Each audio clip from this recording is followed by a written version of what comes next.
A'udzu billahi minasy syaithanir rajim. Bismillahirrahmanirrahim. Daraballahu mathalan rajulan fihi syuraka'u mutasyakisuna wa rajulan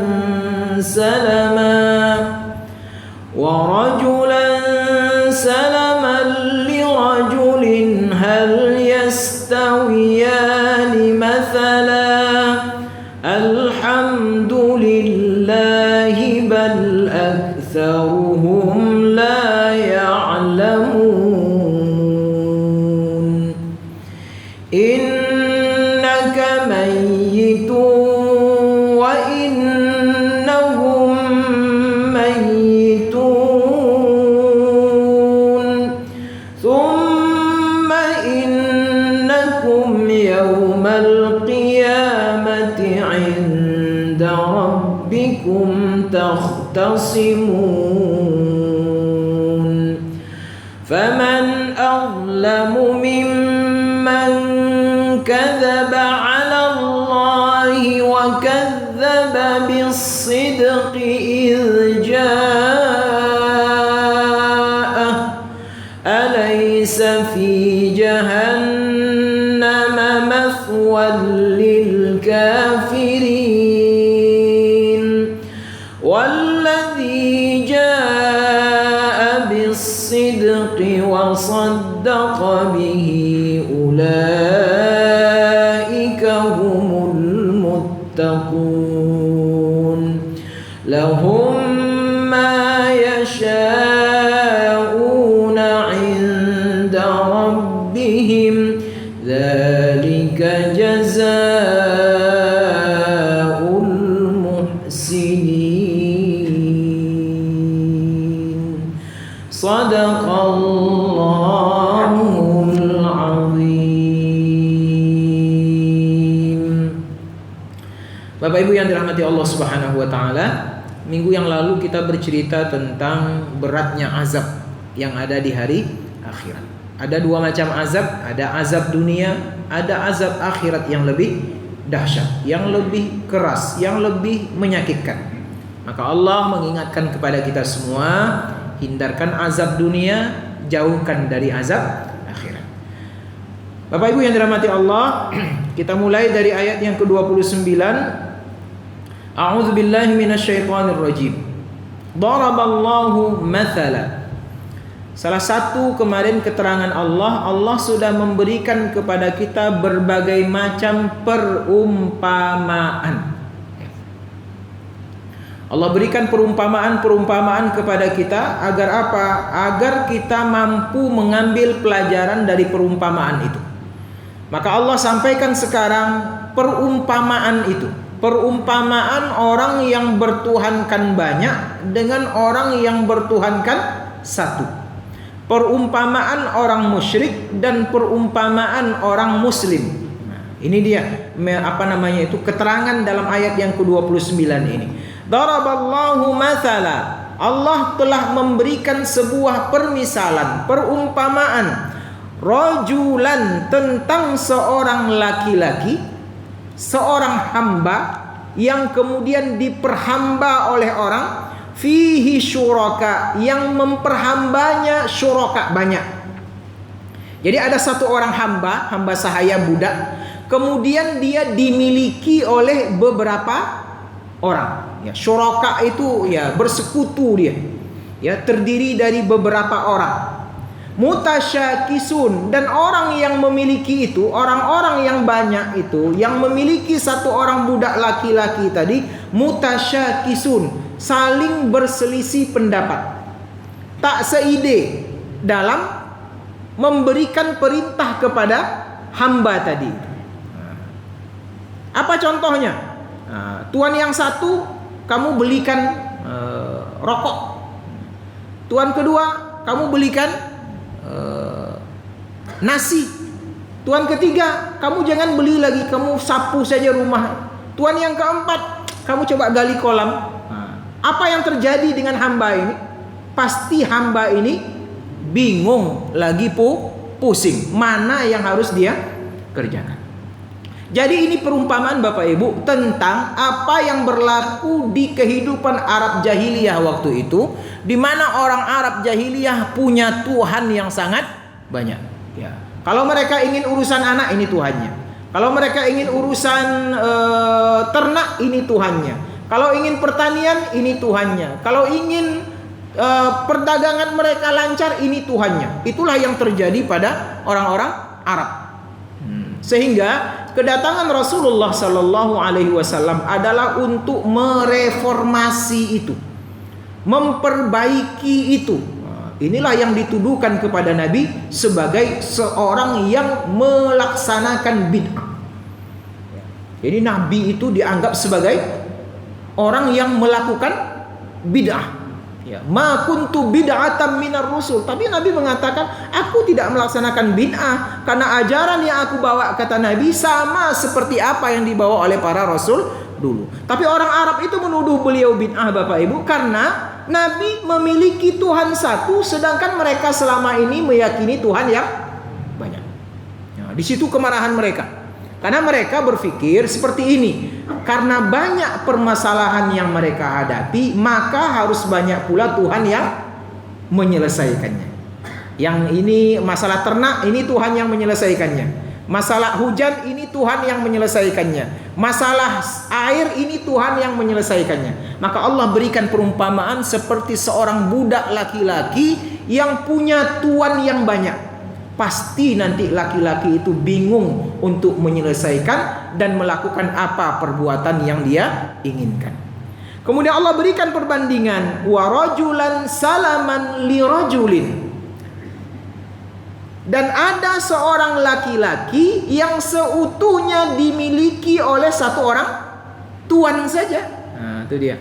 Yang satu tuannya banyak, yang satu lagi tuannya satu. Satu orang saja pemiliknya, ya. Tentu akan lebih enak dia. Apa yang dilakukan oleh tuannya, yang diperintahkan oleh tuannya, dia ikuti dan pasti tidak akan bertentangan satu dengan yang lain. Karena memang budak itu dalam ajaran Islam salah satunya harus patuh kepada tuannya. Ya. Jadi kepatuhan seorang budak itu memang sudah jadi sebuah hal yang tak boleh dilanggar dalam kehidupan masyarakat jahiliyah. Karena hidup dan mati budak itu sepenuhnya berada pada tangan tuannya. Mau dia jual, mau dia suruh pekerja, mau dia ini, semuanya tergantung kepada tuannya. Tapi Islam ketika Nabi datang memberikan batasan, jangan berikan pekerjaan kepada budakmu yang tidak sanggup dia kerjakan. Kalau kamu melanggar aturan-aturan tertentu, maka kafaratnya adalah dengan memerdekakan budak. Salah satu amal yang sangat dianjurkan oleh Rasulullah, oleh Islam adalah fakku raqabah, memerdekakan budak. Nah, itu dia. Jadi datang Islam meskipun masih ada perbudakan, tapi memerdekakan budak biasanya menjadi sebuah amal yang paling utama. Mohon maaf ini, orang yang berhubungan suami istri di siang hari Ramadan, ya, maka kafarahnya yang pertama kata Nabi adalah merdekakan budak. Jadi ini perbedaan. Ada seorang laki-laki yang banyak tuannya, ada seorang laki-laki yang satu tuannya. Maka Allah katakan, hal yastawiyani mathala. Apakah kedua-duanya sama atau berbeda? Jawabannya pasti berbeda Bapak dan Ibu. Begitu juga kalau kita punya Tuhan satu dengan Tuhan yang banyak, pasti berbeda. Ya.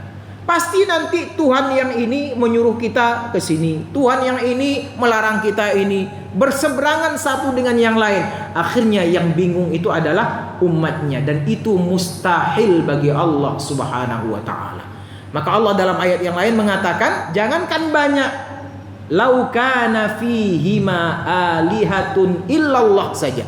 Kalau seandainya ada Tuhan selain Allah saja, satu, la fasadata, pasti akan rusak bumi ini. Karena masing-masing Tuhan akan memberikan perintah yang berbeda satu dengan yang lain, akan memberikan arahan yang berbeda satu dengan yang lain, akan saling meninggikan kedudukannya, meninggikan pengaruhnya satu dengan yang lain, maka akan menyebabkan dunia ini akan hancur, akan rusak. Tapi kamu lihat, kata Allah, selama penciptaan bumi ini tidak ada yang rusak, tidak ada yang bertikai, semuanya berjalan beriringan, karena yang memerintahkan, yang mengaturnya, yang menciptakannya, yang memperbaikinya hanya satu. Siapa dia? La ilaha illallah. Maka Allah katakan, tak mungkin sama, ya. Maka bersihkanlah pikiran kamu dari Tuhan yang banyak, kembalilah kepada Tuhan yang satu. Jadi ini rupanya juga menjadi perbincangan.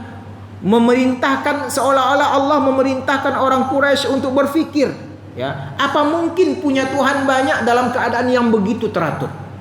Nah, contohnya lah Pak, ya, di masjid kita ini, ya, ada sebuah masjid berkelahi Pak, antara jamaah dengan pengurus. Ada pengurus kadang-kadang yang tetap ingin tampil, yang pengurus ini tak mau mundur. Yang terjadi, apakah jamaahnya tenang atau tidak? Tidak, pasti jamaahnya juga bertikai. Akibatnya apa? Akan muncul masjid baru, namanya masjid sakit hati. Ya, itu dia Pak, karena tidak sesuai. Ternyata Masjid Al-Furqan ini kita lancar, imamnya nyantai, muazzinnya nyantai, program-programnya jalan, muncul program baru tilawah Al-Quran, muncul kajian-kajian setiap saat, jamaahnya banyak. Kenapa? Karena ketuanya satu. Nah, itu dia, teratur dia. Jadi Allah menginginkan, berfikirlah orang Quraisy. Dan ternyata sebagian yang berfikir itu kemudian menerima hidayah Allah subhanahu wa ta'ala. Dan Allah mengatakan, alhamdulillah, segala puji bagi Allah. Itulah Tuhan satu-satunya. Tidak ada saingan selain Allah. Tidak ada sekutu bagi Allah subhanahu wa ta'ala. Pujian itu hanya satu, ditujukan kepada Allah subhanahu wa ta'ala. Dan Allah paling senang dipuji Pak, ya. Maka mungkin pujian yang paling banyak dalam Quran itu adalah alhamdulillah, ya. Beberapa surat diawali dengan alhamdulillahilladzi lahu ma fis sama, alhamdulillahilladzi khalaqas samawati wal arda. Ini juga alhamdulillahilladzi anzala ala abdihil kitaba wa lam yaj'al lahu, surat apa itu Pak?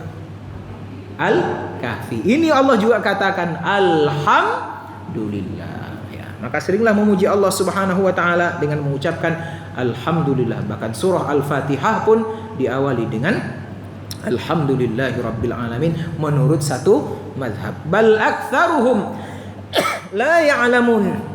Tapi kebanyakan manusia tidak tahu, tak mau tahu, tak mau peduli, kadang-kadang tahu hatinya menolak dengan sengaja. Maka mereka tetap berkeyakinan Tuhan itu banyak.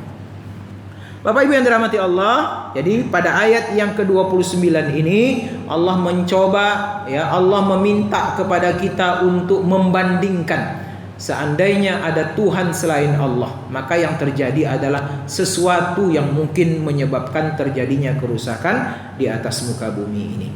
Ayat ke-30, innaka mayyitun wa innahum mayyitun. Ini peringatan kepada siapa saja yang bernama manusia. Innaka mayyitun. Pertama, Allah ingatkan kepada Rasulullah sallallahu alaihi wasallam, wahai Muhammad, sesungguhnya engkau suatu ketika akan mati. Innaka mayyitun. Akan habis limit masa kita Bapak dan Ibu, sampai kita akhirnya menjadi bangkai, menjadi mayat. Mayat itu kan bahasa Arab, bahasa kitanya bangkai, ya kan? Bangkai. Tidak ada lagi gunanya tubuh itu kalau dia tidak punya nyawa. Ya, disegerakan Pak, tidak boleh lama-lama. Secantik apapun rumahnya, tidak boleh lama-lama. Di rumah itu ikan sepat, ikan gabus, makin cepat makin bagus. Tidak boleh nunggu-nunggu yang lain. Segerakan, kata Rasulullah sallallahu alaihi wasallam. Dimandikan, dikafani, disolatkan, dikuburkan. Itulah fardu kifayah itu. Ini juga kena kepada Rasulullah, dan ternyata terbukti Rasulullah pun meninggal dunia. Dan kata para ulama, ayat yang ke-30 dari surah Az-Zumar ini menjadi salah satu dalil Abu Bakar Siddiq untuk meyakinkan orang-orang yang menolak Nabi meninggal dunia pada tanggal 12 Rabiul Awal. Siapa salah satunya, Pak? Salah satu yang menolak Nabi meninggal itu adalah Umar ibnul Khattab. Kata Umar, siapa yang mengatakan Nabi meninggal, saya penggal lehernya. Nabi itu tidak meninggal. Nanti suatu ketika Nabi itu akan turun seperti turunnya Nabi Isa alaihi salam. Kenapa itu terjadi? Saking sayangnya kepada Rasulullah. Kok begitu? Tidak yakin Umar Rasulullah meninggal dunia. Ya, beliau Nabi dicintai Allah. Pasti diangkat saja ini, nanti diturunkan.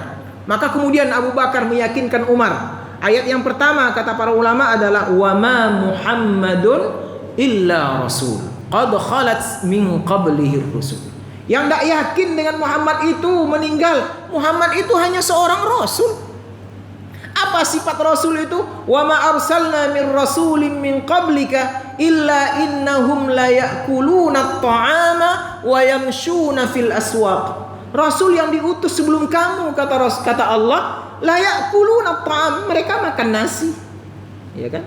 Makan nasi berarti lemah. Yang lemah suatu ketika pasti mati. Wa yamshuna fil aswaq, mereka juga jalan-jalan ke pasar belanja.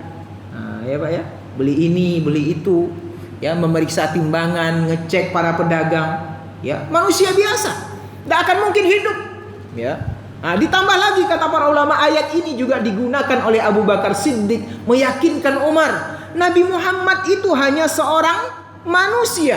Qul innama ana basyarum mislukum, aku manusia seperti kalian, hidup dan mati, ya, senang dan susah, nah, ya kan, kenyang dan lapar, dan hidup serta mati. Innaka mayyitun. Maka diyakinkan oleh Abu Bakar Umar, sesungguhnya engkau, kata Allah, wahai Muhammad, suatu ketika kalau tiba ajalmu pasti akan mati. Nah, kita juga seperti itu Bapak dan Ibu. Suatu ketika saatnya tiba, innakum lamayyitun, pasti kita akan mati. Wa innahum mayyitun, dan mereka pun yang beriman kepada kamu akan mati, ya. Yang kafir pun kepada engkau juga akan mati. Ternyata terbukti Pak. Abu Bakar mati, Umar mati, Abu Jahal mati, Abu Lahab mati, ya. Yang kafir mati, yang beriman mati, ya. Sekarang yang menjadi masalah seperti apa mereka mati. Apakah mati dalam keadaan husnul khatimah atau mati dalam keadaan su'ul khatimah? Mati dalam keadaan wa antum muslimun, beriman, atau mati dalam keadaan innal ladzina kafaru wa matu wa hum kuffar, mereka kafir dan mati dalam keadaan kafir. Ini kepastian ini. Dua sumpahnya. Innaka, inna itu kalimat memperteguh, ya, kalimat yang menunjukkan kesungguhan. Tambah la Pak, la itu juga menjadi bagian daripada sumpah. Inna, sesungguhnya, anta, kamu, la, pasti, dua kali kepastiannya itu. Jadi tidak ragu lagi, pasti akan mati. Tsumma innakum yaumal qiyamati 'inda rabbikum takhtasimun, dan sesungguhnya kata Allah Subhanahu wa taala, kamu, innakum, kalian, ya, semuanya yang beriman dan yang tak beriman, yaumal qiyamati, pada hari kiamat kelak, 'inda rabbikum, di hadapan Tuhan kalian, takhtasimun, akan saling berbantah-bantahan. Apa mungkin orang beriman saling berbantahan, Pak? Iya. Karena Nabi pernah mengingatkan para sahabat, suatu ketika kamu akan muflis, akan bangkrut. Kenapa bangkrut? Karena nanti yang banyak pahalanya bisa akan hilang pahalanya karena dituntut oleh saudara. Pasti takhtasimun Pak, pasti akan ya saling tuntut menuntut, saling bantah-bantahan. Orang beriman akan saling bantah-bantahan. Karena ingat, ketika di hari kiamat tidak ada lagi kasih dan sayang. Tidak ada lagi legowo, tidak ada lagi tepo seliro, tidak ada. Semuanya kata Rasulullah nafsi-nafsi. Tanggung jawab karena kita datang kepada Allah sendiri mempertanggungjawabkan amal perbuatan kita. Di sebelah kanan nampak surga, di sebelah kiri nampak takutnya kita Pak. Maka segala macam cara pasti akan kita lakukan untuk menyelamatkan diri kita masing-masing. Seperti orang yang akan tenggelam, Pak. Orang tenggelam, apapun akan dia tarik. Betul ya? Apapun akan dia tarik untuk selamat, Pak. Begitu juga orang yang nanti ada di hari akhirat. Mereka akan takhtasimun, berbantah-bantahan. Siapa? Dalam sebuah hadis dalam kitab tafsir Ibnu Katsir disebutkan oleh Rasulullah yang berbantah-bantahan pertama kali adalah bainal jaraini, antara dua orang yang saling bertetangga. Ini berbantahan yang pertama, ya, tak menyebutkan apakah keduanya sama-sama kafir atau sama-sama muslim. Hati-hati Pak yang bertetangga. Perumahan kita ini tetangga, ya berapa tetangganya itu? Kirinya tetangga, ya kan, samping kanan. Samping kanannya tetangga, samping kiri tetangga. Belakang rumahnya pun juga bertetangga. Di depannya juga bertetangga. Itu nanti yang pertama kata Rasulullah yang akan berbantah-bantahan. Tentu apa yang diperbantahkan itu? Ya tentu tengok berapa jengkal tanah yang terambil, ya kan? Berapa suara yang keluar dari rumah itu yang membuat sakit telinga saya. Nah, itu kan. Berapa mungkin bunga yang dipetik. Sekarang musim bunga janda bolong namanya itu Pak. Ada pula janda bolong. Mahal pula tuh Pak. Saya tadi lewat di jalan apa nih? Arifin Ahmad ya. Itu sebelah kiri itu. Di depan pom bensin itu. Wah sudah mulai. Biasanya enggak ada minggu kemarin. Sekarang sudah ada yang jual-jual janda-janda bolong. Janda gendut. Ya kan. Ya Allah. Yang terambil mungkin boleh saja Pak ya. Atau mungkin sampah dibuang. Ada kita tengok di TV itu. Saking jengkelnya dengan tetangganya, dia sapu sampah di depan rumahnya, kemudian dia masukkan ke halaman tetangganya. Jangan dikira itu tak diperhitungkan Allah. Itu nanti yang akan menyebabkan terjadinya takhtasimun, saling berbantah-bantahan. Oh enggak ada lagi saya maafkan kamu ya. Enggak ada Pak. Enggak akan ada itu. Maka Nabi inginkan selesaikan ketika hidup di dunia. Selesaikan Bapak dan Ibu. Nabi sendiri takut Pak. Cerita Ukasyah itu Pak ya. Kan terkenal sekali itu. Ya. Nabi sendiri takut. Orang yang paling mulia, yang dijamin masuk surga. Takut luar biasa. Sampai Nabi berceramah, siapa yang ada masalah di depanku dulu. Balas sebelum nanti pembalasan itu di hadapan Allah Subhanahu wa ta'ala. Ya, maka tidak ada salahnya kita memang ya jumpa dengan orang, bersalaman kata Nabi kan, tasafahu, saling bersalaman, saling mengucapkan salam, saling rela merelakan. Kalau ada yang terambil cepat meminta maaf, ya kan? Tidak ada dalam Islam itu ajaran gengsi meminta maaf, tidak. Tapi Islam selalu mengatakan yang paling baik itu adalah al-afina 'anin nas, yang memberikan maaf sebelum orang lain meminta maaf.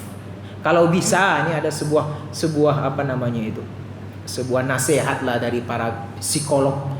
Sebelum kita tidur ya, di tempat tidur kita masing-masing, hati kita sudah kita buka pintu maaf kepada orang yang mungkin dari pagi sampai menjelang tidur itu ada mungkin yang menzalimi kita maafkan Pak. Itu yang paling baik, karena itu ciri daripada orang yang bertakwa. Termasuk hutang mungkin ya. Ya, hutang kan ujung-ujungnya kata Allah itu yang paling baik itu adalah wa antasaddaqu. Kamu bersedekah, sedekah itu adalah bentuk pemaafan. Itu yang paling baik. Jadi orang beriman saling berbantahan. Orang kafir pun juga akan saling berbantahan. Ayat sebelum ini mungkin sudah kita bahas bagaimana orang-orang yang kafir dulu menuntut kepada Allah agar orang yang menjerumuskan mereka kepada kekafiran itu diberikan azab 2 kali, Pak. Ya. Di'faini minal azab, atihim di'faini minal azab, wal'anhum la'nan kabira. Laknat mereka ya Allah, karena mereka yang menyebabkan kami menjadi kafir kepada Engkau. Tapi orang kafir tadi tidak mengatakan, tidak menerima, tidak bisa kalian berikan kami minta kepada Allah azab 2 kali, karena kami tidak memaksa kalian, kami hanya mengajak, memutuskan itu bukan di kami. Kecuali kami ancam kalian, kami bunuh kalian, tidak, kami hanya sampaikan, kami hanya pengaruhi kalian. Yang memutuskan ikut atau tidak adalah kalian. Saling berbantahan Bapak dan Ibu yang dirahmati Allah. Ya, itu tentu bagi yang punya masalah. Maka Allah katakan nanti pada hari kiamat semuanya akan dibangkitkan, dan awal dari permasalahan itu adalah berbantah-bantahan. Ayat yang ke-32. Faman azlamu mimman kadzaba 'ala Allah, maka siapakah yang lebih zalim, azlam, yang lebih buruk, yang lebih jahat dari orang yang membuat-buat kadzaba 'ala Allah, ya, kedustaan kepada Allah Subhanahu wa taala. Apa kedustaan yang paling dahsyat itu?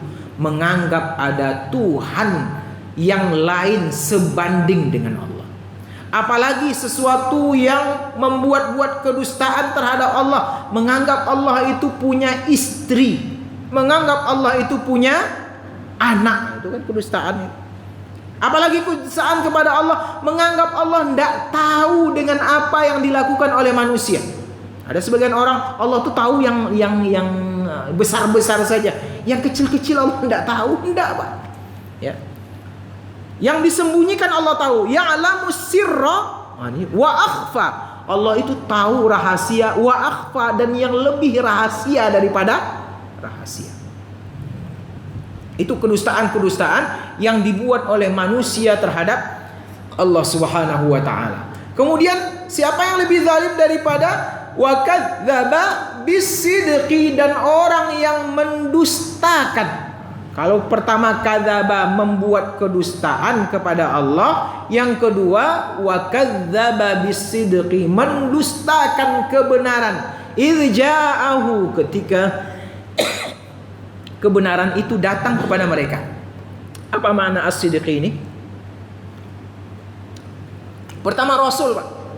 Nah, insyaallah tanggal 12 Rabiul Awal ini kita peringati Maulidur Rasul, ya. Hari lahir beliau. Orang Arab dulu menolak kehadiran Nabi, ya. Orang Yahudi menolak, Pak. Orang Nasrani menolak. Itu kadzdzaba bisidqi. Yang kedua, apa makna as-sidqu ini? Ya, yang dimaksud as-sidqu ada yang mengatakan Al-Qur'an. Ya, sebetulnya satu kan. Rasul datang pasti membawa Al-Qur'an. Al-Qur'an tidak akan datang tanpa Rasul. Jadi inilah kata Allah orang yang paling zalim. Ada 2 dimensi di sini. Pertama, membuat kedustaan kepada Allah. Yang kedua, menolak dan mendustakan kebenaran yang disampaikan oleh Allah kepada mereka. Apa akibatnya? Nah, ini akibatnya. Apa yang didapatkan oleh orang yang 2 kelompok ini? Alaisa fi jahannama, bukankah di neraka jahanam, mathwal lil kafirin, adalah tempat balasan bagi orang-orang kafir. Tempat tinggal orang-orang kafir, tempat berdiam orang-orang kafir. Artinya apa? Orang yang mendustakan Allah, membuat kedustaan kepada Allah, menolak kenabian, menolak Quran, maka mereka disebut sebagai orang kafir. Dan tempat orang kafir adalah neraka jahanam. A'udzubillahi min dzalik. Rabbana atina fid dunya hasanah wa fil akhirati hasanah wa qina adzabannar. Walladzi jaa'a bis-sidqi, dan orang-orang yang jaa'a bis-sidqi, membawa, dan orang yang jaa'a, membawa, datang bersama as-sidqi, dengan kebenaran. Al-Quran tadi Ya, siapa beliau? Itulah Rasulullah sallallahu alaihi wasallam. Yang membawa Quran Rasulullah.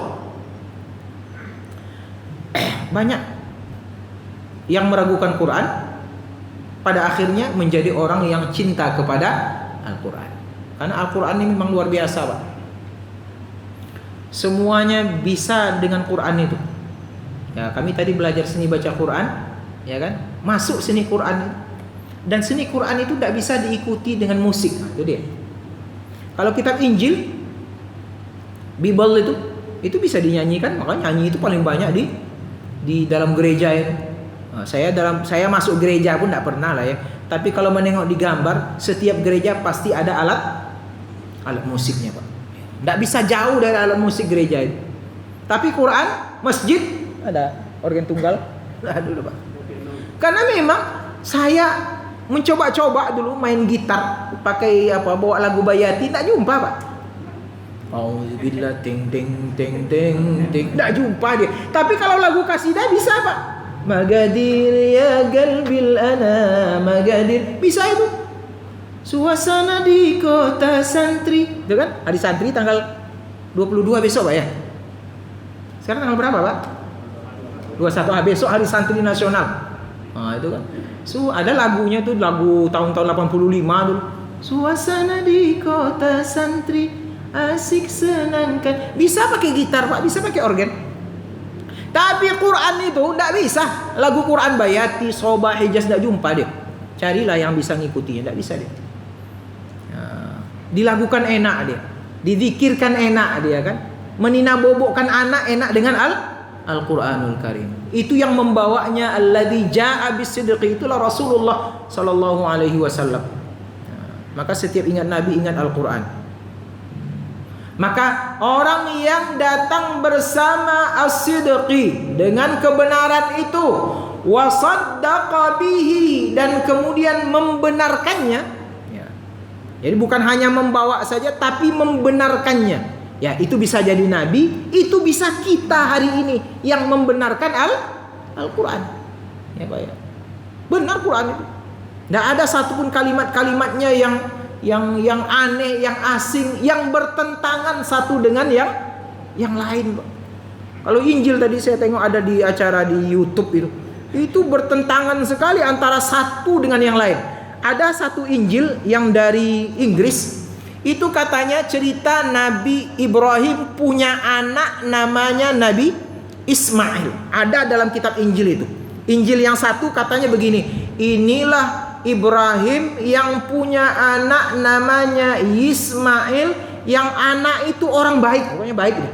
Baik orangnya, alim orangnya, sama seperti Quran kemarin kan kita membahas Nabi yang minas solihin, seorang nabi dari kalangan orang-orang soleh. Tapi di Injil yang lain disebutkan itulah Ibrahim yang dia punya anak namanya Ismail, yang anak itu liar. Yang satu Injil mengatakan anaknya baik, yang satu lagi mengatakan anaknya liar. Diterjemahkan pula ke dalam bahasa Inggris, Pak. Kacau balau lagi, Pak. Satu orang saja ada beberapa hal yang saling bertentangan. Tidak akan kita temukan di dalam Al-Quran. Cobalah, Nabi ada nggak yang buruk dalam Al-Quran? 25 Nabi dan Rasul itu tidak ada. Semuanya mulia. Tapi dalam Injil satu orang Nabi saja berbeda tanggapannya. Baik satu, liar satu, keparat satu. Nah, luar biasa ya.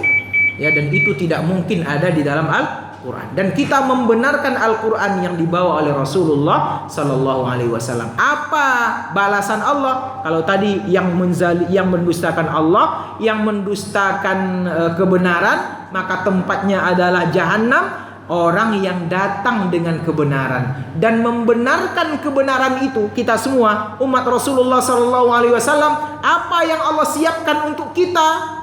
Ulaika humul muttaqun. Mereka itulah orang-orang yang bertakwa.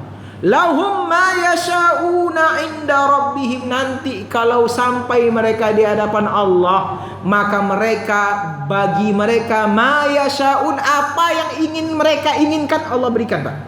Mau ini Allah berikan. Apa yang mereka minta sebagai balasan ketakwaan mereka, sebagai balasan kepercayaan mereka kepada Al-Quran. Dzalika jazaul muhsinin. Itulah balasan bagi orang-orang yang berbuat kebaikan. Jadi kalau ingin mendapatkan balasan dari Allah sesuai dengan keinginan kita akan dikabulkan Allah, pertama berimanlah kepada Rasulullah. Yang kedua, berimanlah kepada apa yang dibawa oleh Rasulullah. Yang ketiga, kita akan menjadi orang bertakwa. Yang keempat, kita akan menjadi orang baik. Barulah Allah akan berikan balasan yang paling